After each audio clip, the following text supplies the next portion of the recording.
I'm your it's eyes, interesting okay? so much. Thank you. Thank you. And for the first ban, Dogchamp is gonna have the absolute 10 pleasure of seconds making that for remaining. us. I would not be surprised if you see Timbersaw there.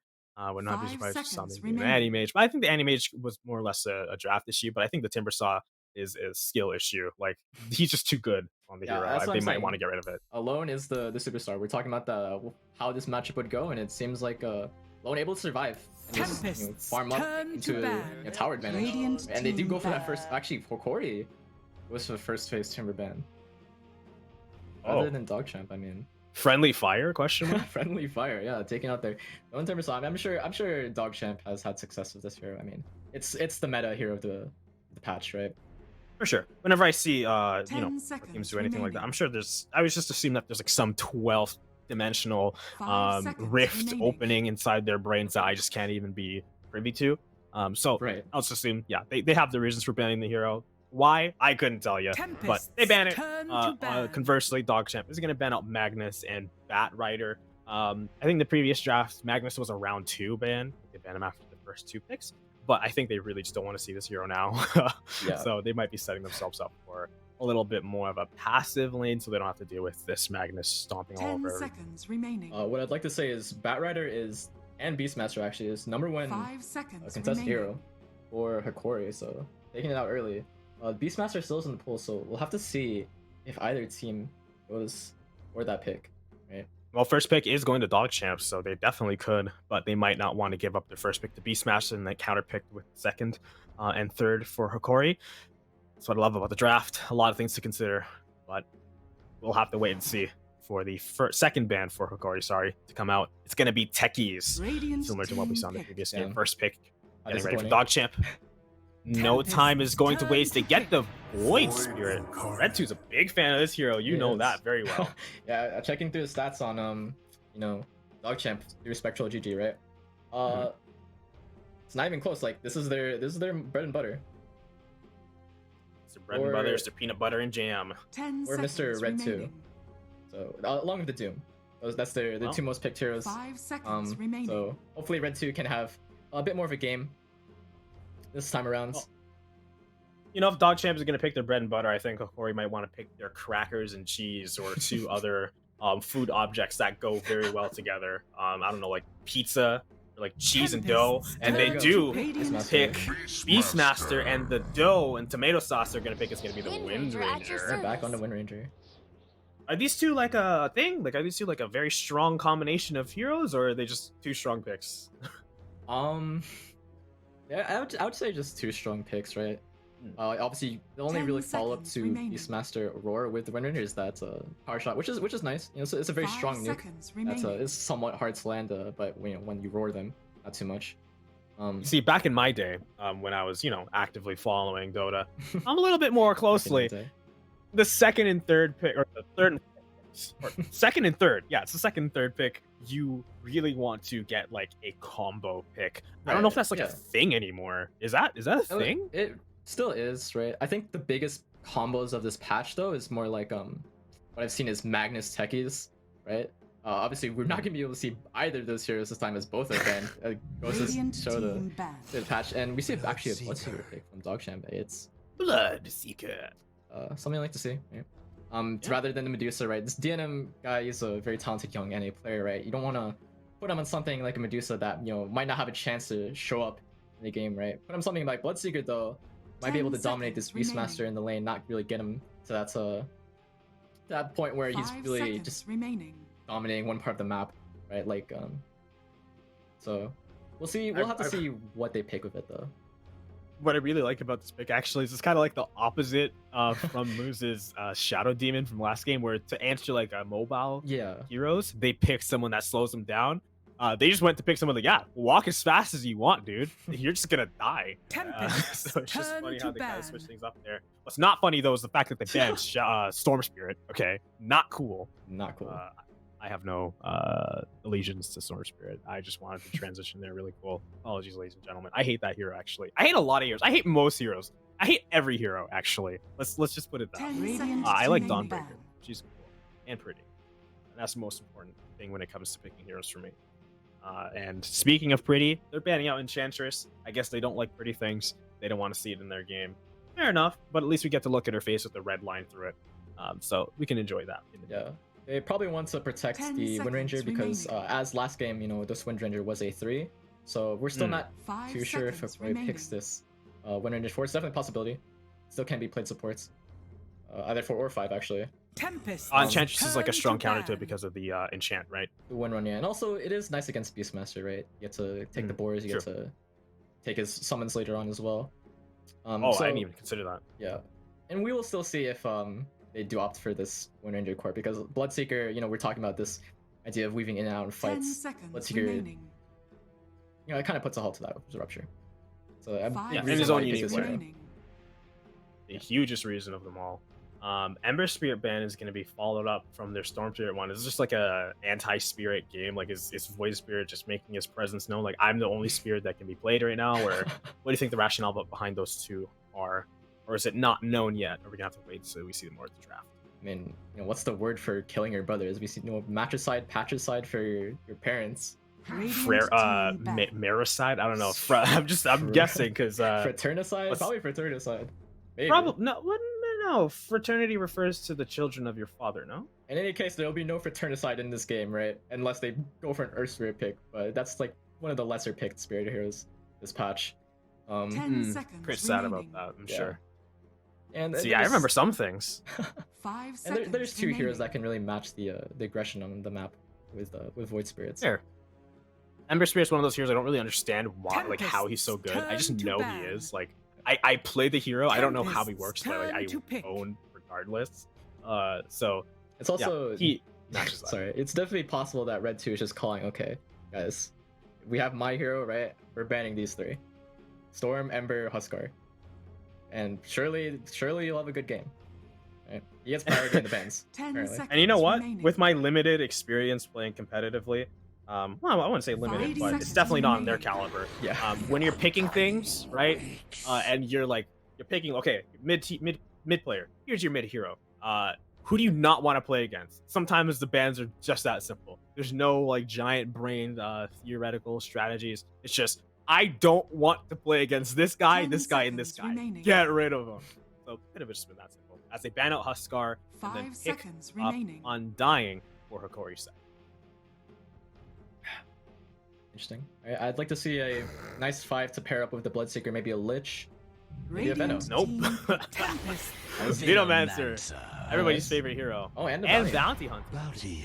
So they want to fight. They want to forget completely about first game, right? They want to forget the very concept of just farming.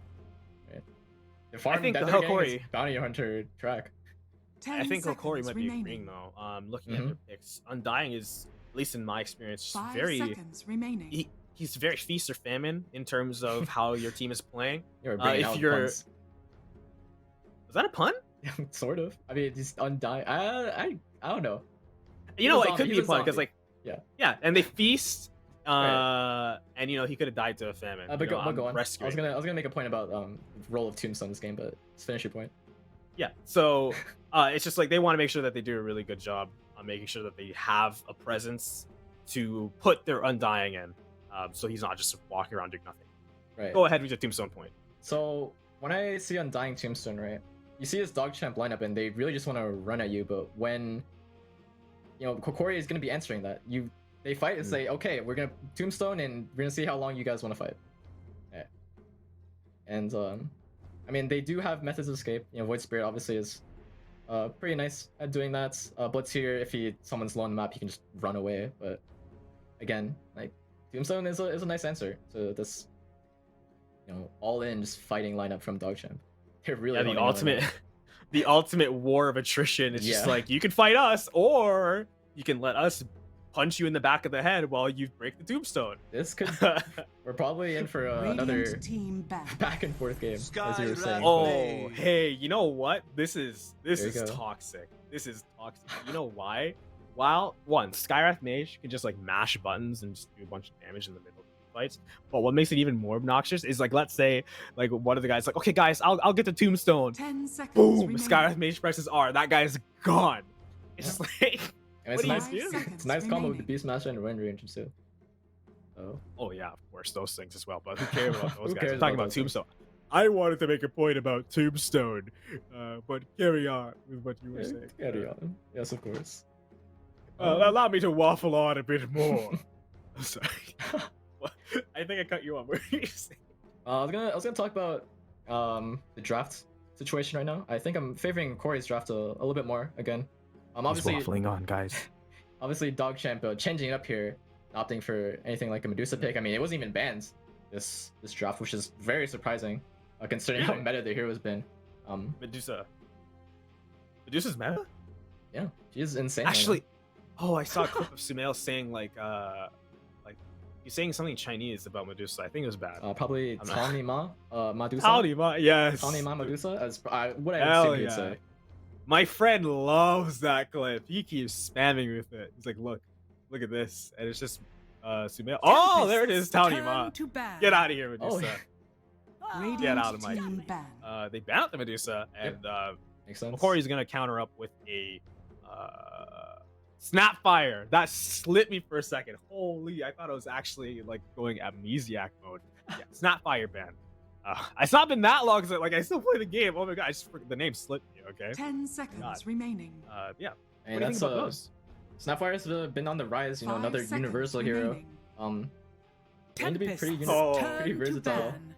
You know what? When we really need a stall, I'll just have you waffle on about universal heroes. I know you have a lot of things to say about that. This universal, I mean, Manta. I love it. Echo Saber, yeah. I mean, you can't build Echo Saber on Snapfire, obviously, but like this Void Spirit hero will be doing like 10 a billion damage remaining. At some point once he gets his build up. If I love universal. I love it. I think it's the coolest. It's fun. Most fun thing ever. Get to see carries or like players like Miracle pop off as we just saw. I'm talking about Europe right now. Sorry. Yuck. Ban him. My faults. I shouldn't have said that. TPD's probably listening to you, and he's probably cringing every time you say that word. Yeah. I have to I am cringing. Yeah, I'm my bad, guys. But let's talk about something more pleasant. Something beautiful is they banned Shadow Fiend, ban out Darkseid, and they pick up the Shadow Demon. I don't know why that made me laugh. I just wasn't expecting it. So it caught me off guard. It's funny. I don't know, sue me. So they pick up Shadow Demon last. Cool. What do you think that theory going on for them? I don't know. Very interesting draft, I will say, from Dogchamp, right? These are not heroes that we commonly see, especially because Medusa was banned so late. 5 seconds remaining. I mean, what I see from this Shadow Demon this game, not so much the ult this time, but the save potential against the Skywrath. And all this long stun from the Beastmaster Wind Ranger, right? Is he a Naga pick? Oh. Last pick is making a lot more sense on the Hokori side for me. Yep. Again, I'm not. I listen. You are immortal. I've never even calibrated rank. Okay? I've been playing this game for like 7 years. I'm not even gonna pretend to know more than anybody about anything. I will simply just say I don't get it. I do not understand the picks on the side of Dogchamp. But needless to say, all that matters is they understand it. They have a plan going in, and they have a grudge to carry out against Hokori after that first game. I don't think it's updated on the screen, but for those of us joining us, again, Hokori took game 1 in quite a remarkable fashion. Feel free to go back and watch it after the broadcast is done today. You do not want to miss that game. Dogchamp is looking to prove something. It was pretty tight, not just because I was there. Okay? Even if I wasn't there. You did enhance the experience, I will say. Oh, stop waffling on, buddy. We got a game to talk about here. These last picks, these first picks, these third picks. I want to know your thoughts about all of them going into this game and how you see things playing out for both teams. Please. I mean, from an overall game standpoint, I think Hokori's lineup just makes more sense, right? You have a nice Beastmaster pick to just combo with these heroes like Skywrath and Wind Ranger. The Undying can anchor these fights when Dogchamp wants to take it to them. And Nog, of course, another vision hero. This concept of just sending illusions out and like scouting for your team is really nice, especially with the Hawks, right? They have 2 ways to actually scout out, for a nice roar setup or a nice Wind Ranger stun. Dogchamp, though, the name of the game for them, I think, is just Snowball, right? That's why they pick these heroes. That's why they switch from this Medusa pick to more of like a go fight Bloodseeker Veno, right? You're gonna try to crush that lane. In other lanes like Bounty, He's a rap god. Yeah, dude. I mean, I can go on and on about what's gonna happen here, but before you do, let's just really get a feel and fully appreciate the totality of what we're about to experience, ladies and gentlemen. Again, NADCL is returning, and this is the preseason invitational. And here, for the first game that we are broadcasting, we have Team Dogchamp versus Team Hokori. Again, game 2. Game 1, Hokori took in a very electric fashion. No electric heroes on the team, just electric in terms of how exciting it was to watch. And Dogchamp, really eager. As you can see, just the lineup alone shows how hungry they are for blood. Baby. Yeah, not just because it's Bloodseeker. They just want to fight. They want to hurt. They want to maim. They want to brutalize. They want to murder. And I cannot wait to bring this game to you, ladies and gentlemen. Again, I am Better Smicky, joined by Kawaii Crew forever. Let's get into the game with Pop-Tart showing us how beautiful this game is. Good job, Pop-Tart. We love you. Let's go, Pop-Tart. Now, let's go, Pop-Tart. Let's go. Let's go. You were waffling on about something about strategy. Please continue. So, okay, let's see the lanes here, right? DNM's gonna be laying with the Shadow Demon, I believe. So, oh, it's actually, yeah, speed on the Venom. Sorry, I assumed they were gonna go for this like Bloodseeker, you know, Gale into. Oh, it's actually speed on the Venom. So. But yeah, speed makes sense. Right, we even see the Venom mid out from I think it was East Coast or EG. I think Chris Luck played it from what I remember. Chris Luck like. And Speed's a 3-player, right? Yeah, he played Okay.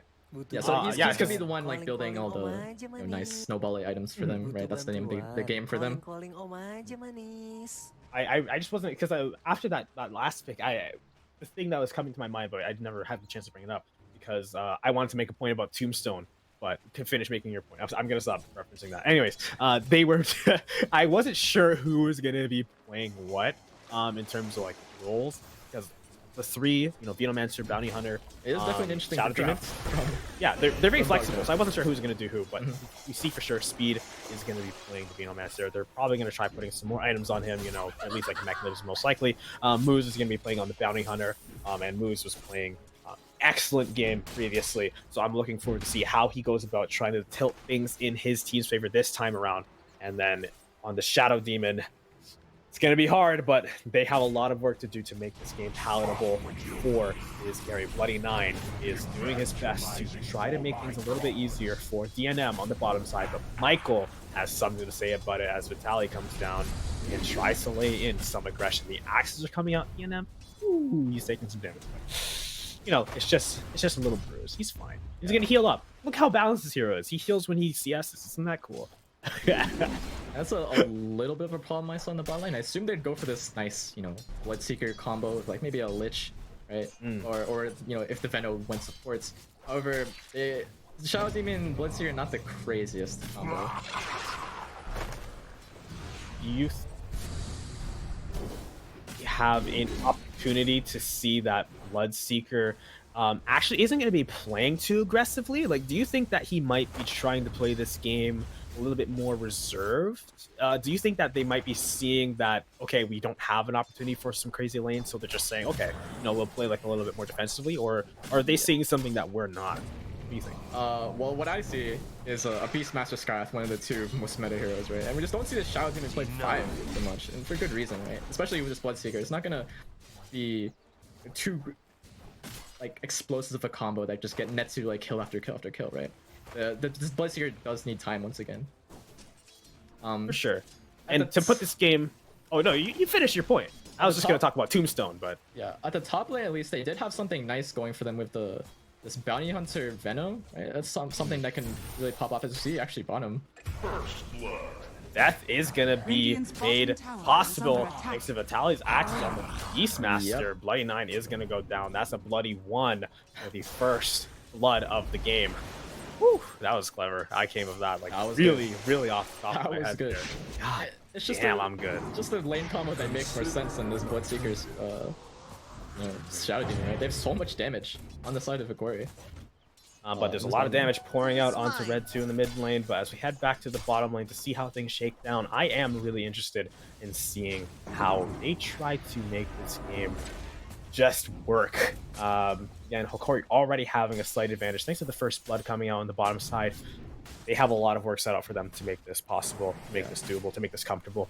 But thankfully, it's not a 2v5. They have 3 other teammates, so even if they fall back a little bit, they have the rest of the team to help make it possible for them. But DNM is going to use the Blood Right to try to deter Vitali's assault of the Bloody 9, and it is going to work for a little bit, trying to contest the stack. They want to make sure that they can get as much gold as they can from the pool on Dyer's side. He's going to get some of the CS here, taking it up. So overall, it's going to be a little bit more favorable on the side of Dogchamp this exchange. This middle matchup actually, Red 2 is doing some good amount of work here. 5 CS up and 5 denies actually as well.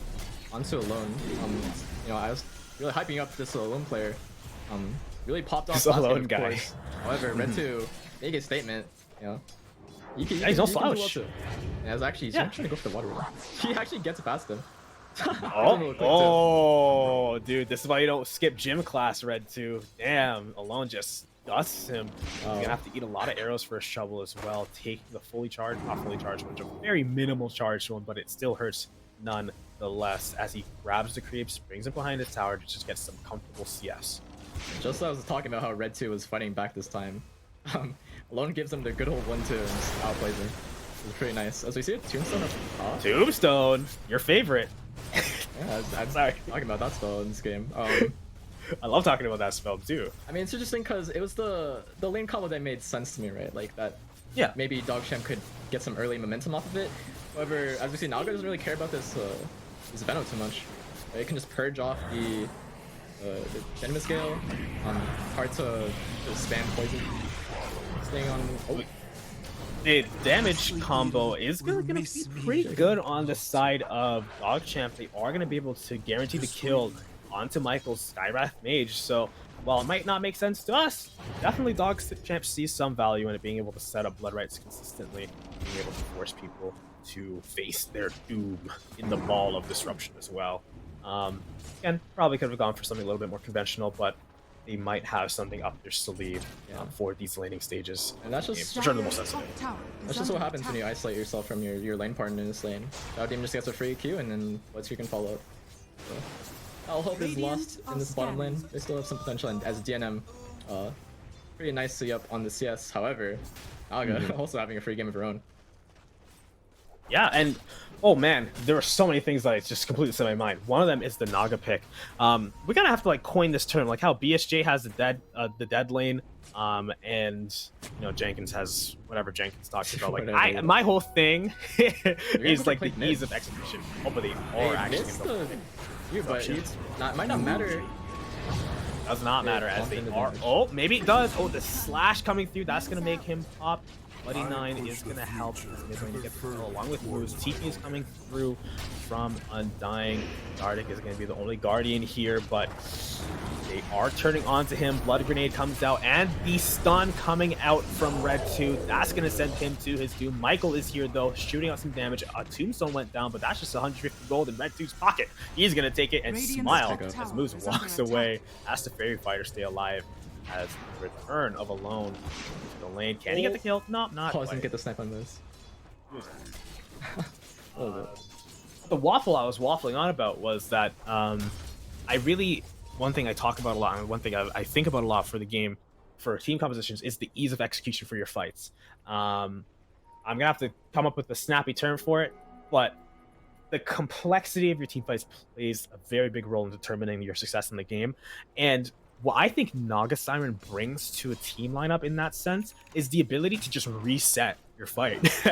If you mess up, you have Naga Siren come in, press R, and everyone's like, okay guys, let's try this again. She closes her mouth, and then you just go through with it. And I think that's going to be very helpful here, especially with all the different time-sensitive abilities like Blood Right, like Demonic Purge. All these things are going to be very important for Hokori to be able to play around. And Naga Siren just makes it a lot easier. I think you said it perfectly, right? Oh, as we actually see a board on bot, but another reason why I think is as a good save onto the Bloodseeker.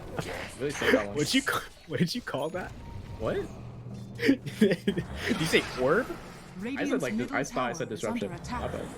He said orb or something. They actually wait. They're DNM actually might still go down here. DNM. Yeah, he is. He's getting slapped up by the Hell Bear. Not Bloody 9 is getting bloodied up by the bear. Waves of poison are coming. Red 2, he's silenced as soon as he shows his face. Vitaly is taking so much damage. Slashes might be able to put him down, but he's surviving with a sliver of HP. Speed Venom Gale, though, is going to put him down. Alone is not alone here, though. He is going to be on the sideline as he is very toxic, has a lot of poison in his bloodstream, and when it bursts out, he doesn't want any of his teammates to catch that nasty cold. That chew, he says as he leaves the lane. What an excellent display of coordination coming up from the teams there. What do you think? Now the Venom's down here, and that's your strongest hero, so now Naga just gonna be able to take over this top lane and just feel free to just farm. And nothing's really threatening her now that the Venom's just down here because she had to take it. You do not want to be giving a Naga Siren a free lane, especially a South American Naga Siren. I don't know what it is about SA Naga Siren players. They are just on a different level. Sometimes Alone. I just like to open up. Oh no. Alone, making his presence known top side. Such a huge burst of damage. DNM is gonna pop the blood right as well as the blood leakage rupture. It's called. I just remembered. Alone has to stand still, shooting an arrow just for posterity's sake, but he is gonna have to go down. And Michael has to retreat back. Is gonna give chase though, but he has to turn around as he is holding the alt button. He knows where he has to stop. Dire's structures are fortified. Man, Radiant I think this game fortified. again starting out relatively similar to the previous one. 5-5. The net worth is back and forth. Yes, the net worth, all these things getting really close, but again, committed. We see the coordinated aggression. The roar is going to be committed bottom side. But yeah, Gardic is just taking so much space here. Vitaly is not afraid to take any tower shots. There's so many creeps. They want speed, they want him bad, but Gardic is going to go down for it. But the shadow shot into the arrow. Gonna put him down. Bloody Knight is running from the zombies, and there's no one there to take it out for him, so it's gonna be a simple axe toss. Gonna put him down. I hear Naga Siren singing. There it is in the middle lane. She is gonna just TP out scot-free. You wanna contest my farm? Get off of me, he says. That was the song he was singing. Always get off of me. That's my favorite. That's like my favorite one. Drop. Yeah, I love that song. Get off of me. Radiant's bottom tower is under attack. Farm minorly set back, but still top of the net worth, only followed by Vitaly, who is surprise on his team. So he's not good. I didn't even realize that Vitaly was the off player for the squad. We saw the AM. I thought he was a Gary.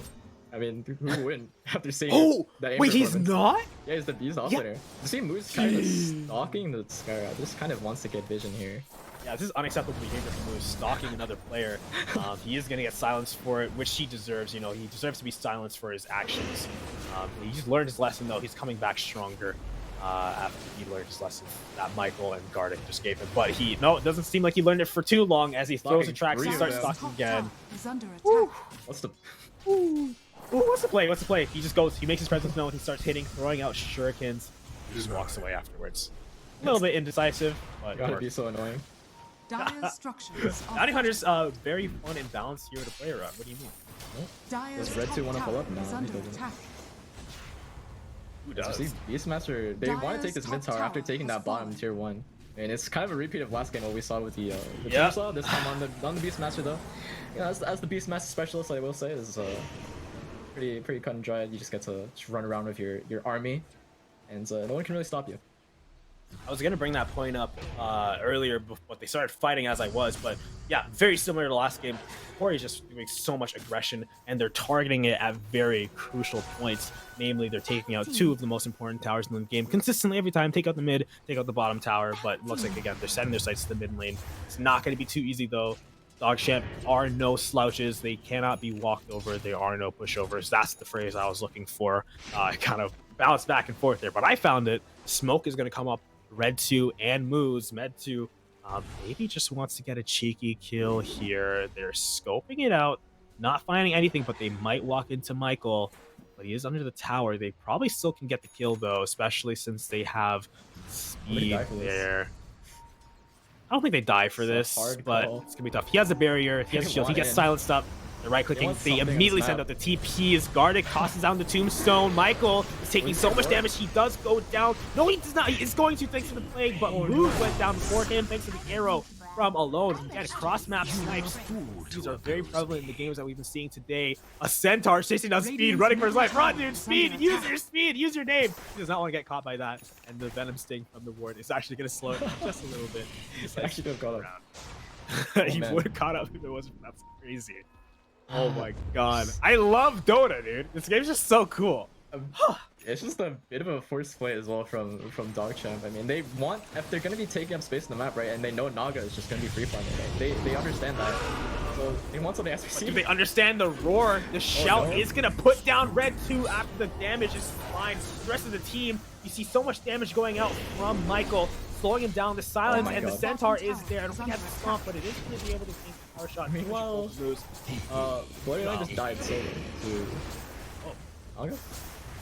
Yep, bottom side most likely. That's where Naga Siren is. Damn, that's unfortunate. That's not what you want to see when Naga already has so much of a lead.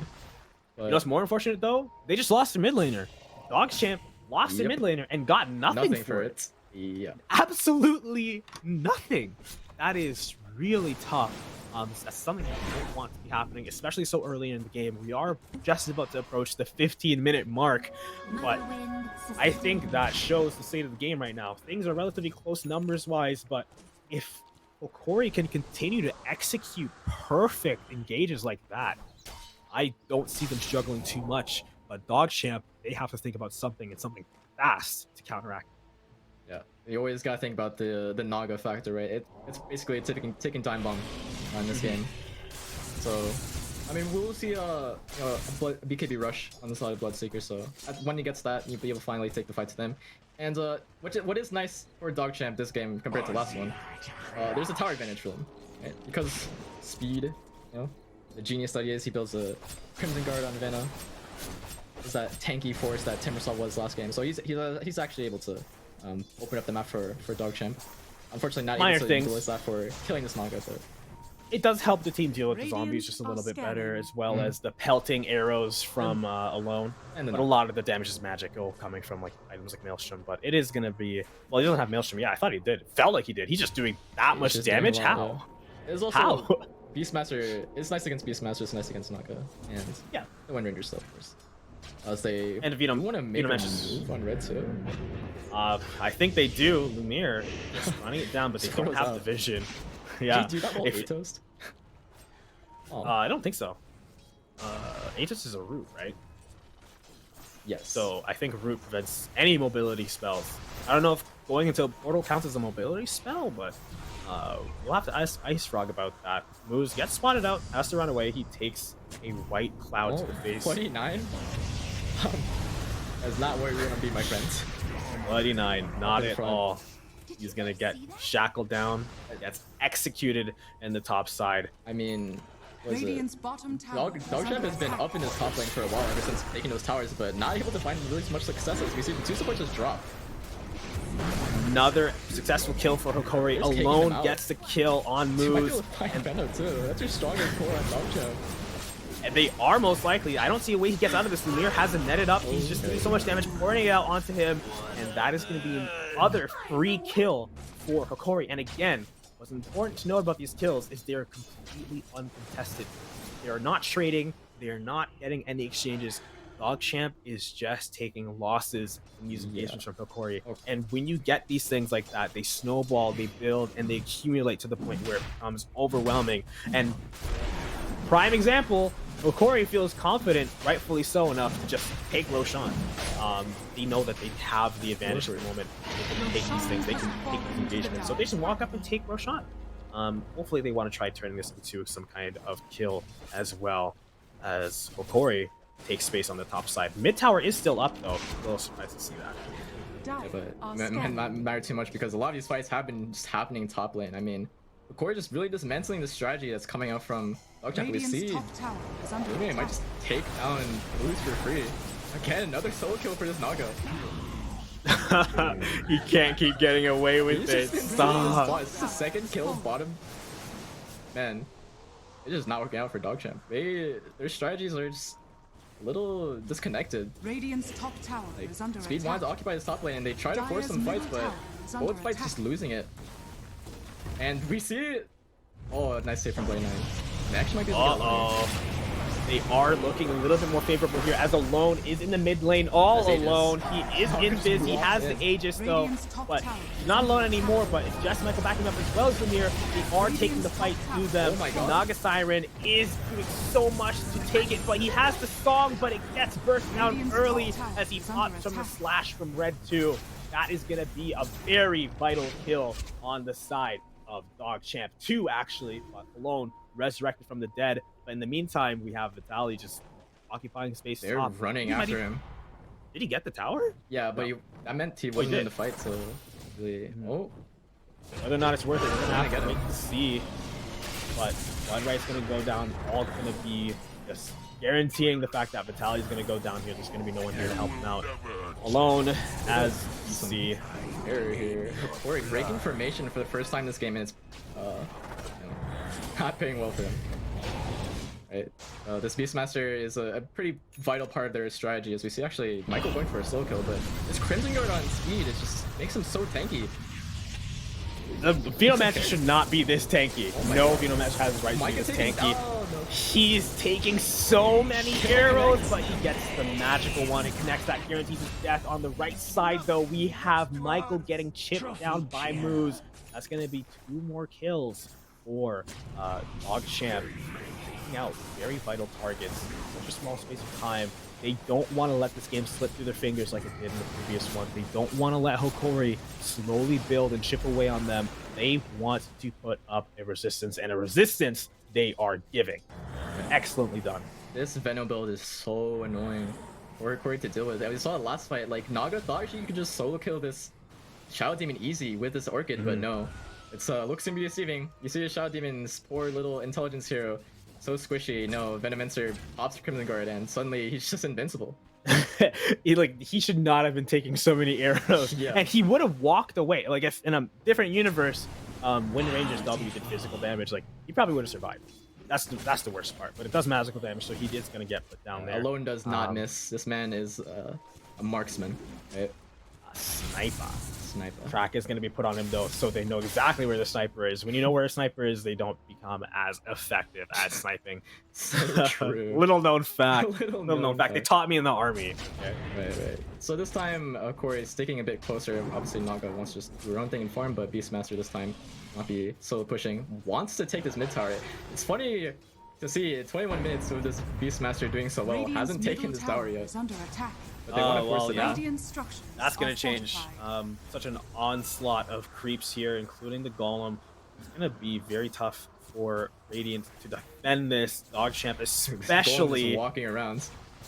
Especially when they're trying to flank around. It's huge. I love that creep. I think my favorite creep is the Ancient Black Dragon. It's just so really powerful. Awe-inspiring. The Golem, look at it. Just tearing down those creeps. Golem, be gone. Look at him go. Pain goes on Whisper though. It's still gonna be You're gonna smoke out. It feels me. Yep, want to kick out Dire from their jungle. Eviction notice incoming. Corey was it Alone TP top, so Wind Ranger will not be in this fight if they can get a good catch onto one of these heroes before the Naga pops their ults. Beastmaster are wrapping down. Oh my god, tries to turn out.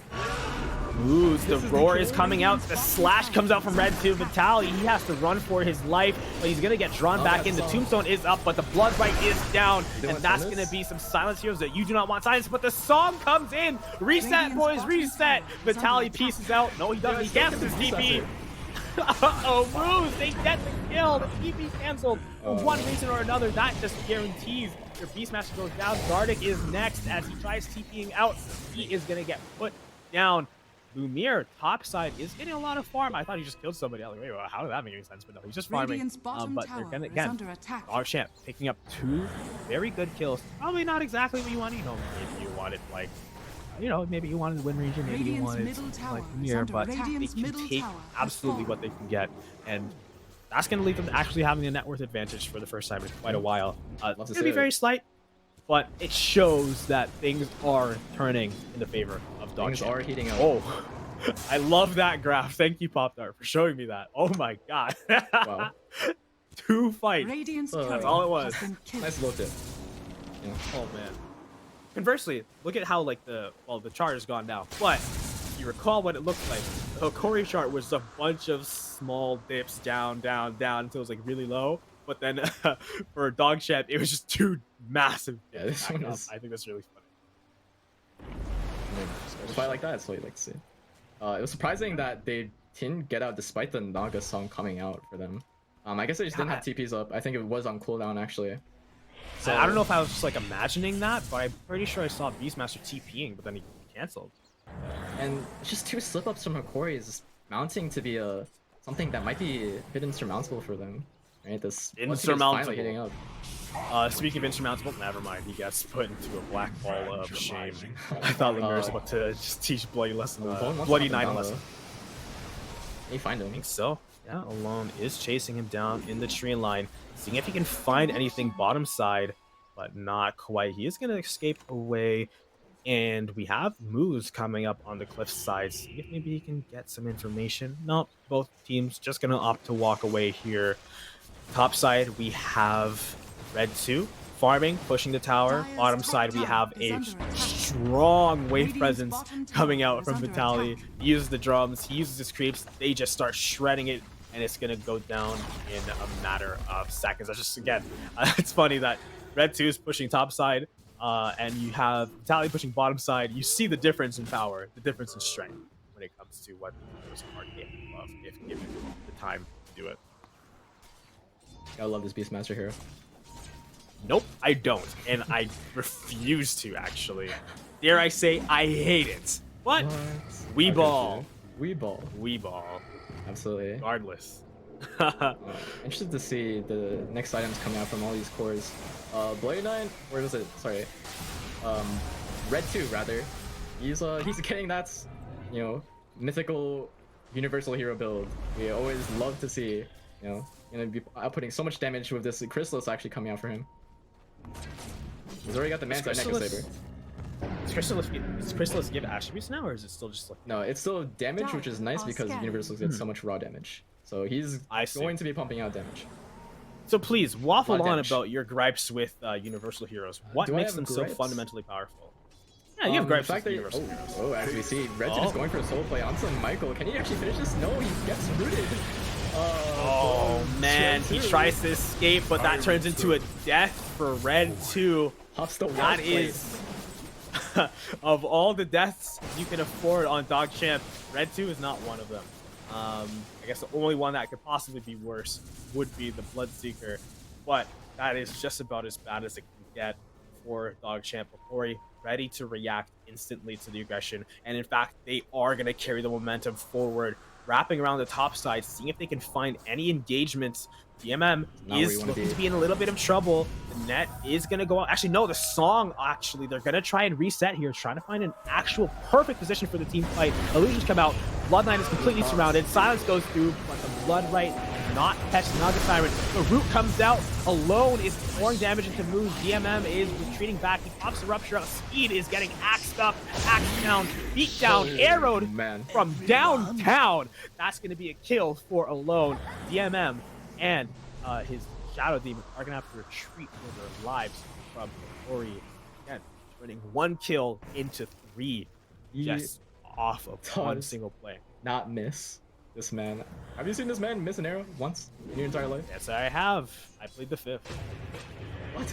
You're trying to incriminate him? Are you saying that he might have killed somebody with those arrows? He did not. He's never killed anybody with an arrow. As we see, he's innocent. From Hokori, they're gonna wrap around.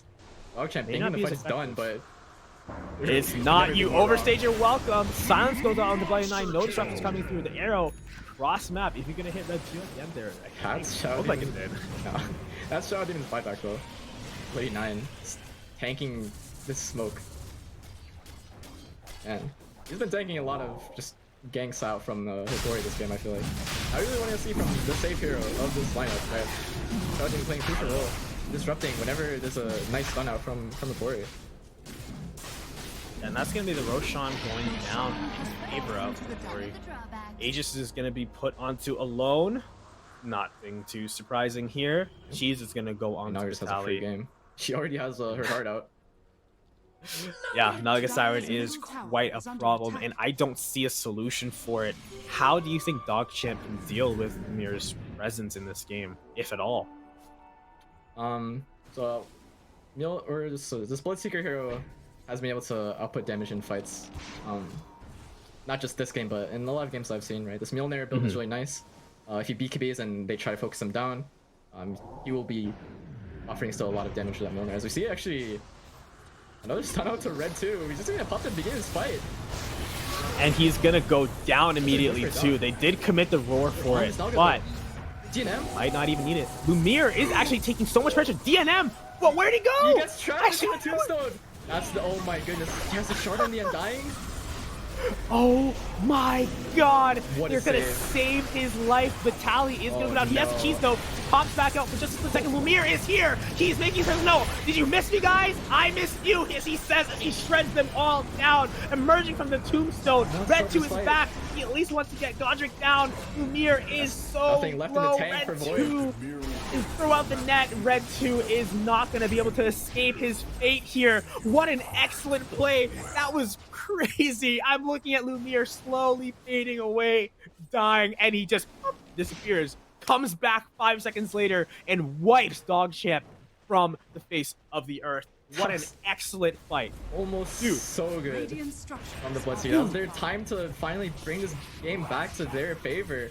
But a lot of people forget this Undying shard. It's a new shard for him. You just please enlighten us. He just saves him. For those at home and me, because I also have no idea what it does, please tell us what that spell does with that shard. Please elaborate. So, you know, Tombstone, it's a little grave. You know, you can nice little house. You can fit into it once you have this shard. And if you're in a spot of danger, you can just bunker up, right? And he was looking so dead. The Bloodseeker BKB was let him just hit into him, so close to dying. Oh my god, that's insane. Let me see. No, it actually doesn't even heal you. It just bought enough time for this BKB to wear off this Bloodseeker. And they can just fight back. He has a heart too. Yeah, that too. Definitely plays a role in his regeneration because he definitely came out with a lot more HP than when he went into it. It's definitely one of the better heroes to bunker up. Words cannot express how awesome that was, but what might be even a little bit more awesome is DNM. A lot of damage, but the rupture going out onto Alone. He's a little bit of trouble. The song is gonna have to be committed just to keep pressure off of Alone. He still has the H skill, but they don't want to sacrifice it just yet. Lumire is here. He wants to throw the net out. He commits it onto Bloody 9. He goes down, but the Blood Right silences Manta immediately. He does not want to have any silences on him for the duration of this fight. But there's so much pressure being put onto this tower. There's so much pressure being put onto Dogchamp. They have to do something. They can throw out Blood Rights all they want, but there's nothing they can do to keep pressure back. Alone sends out a perfect shackle shot. Will they be able to capitalize on it? Not quite. And axes are going to be committed, but they are going to catch 3 with the root from Alone. They want to find something so badly. Red 2 charging onto the back line. The portal goes up, but he retreats back into his base. Lumire, Alone, he's wind running back. He wants to catch speed, but the Crimson Guards can keep him all flying live enough, long enough. Red 2 goes down on the bottom side, but the perfect shackle, that's going to connect 2 arrows, 2 dead heroes. Dude, he is insane. He's in the face. He's in the fountain. He sacrifices it to the god of Radiant. He cannot be stopped. Lumire with the ultra kill, while Alone is sitting there making so much space, making it absolutely impossible for Dogchamp to do anything, and in such an impressive fashion, and in nearly the exact same amount of time as the previous game. Hokori is gonna take the game over Team Dogchamp in the NADCL preseason matchup. Oh my god, Hawaii crew forever, my friend. How are you feeling after that? Call GG, I don't know why it's a little anticlimactic. I guess we just get to watch it fall again. Wow. That was quite the game. I will literally, as long as I live, will never forget. I thought I was actually just stupid looking at Lumire just vanish from my screen. I thought I actually just went brain dead.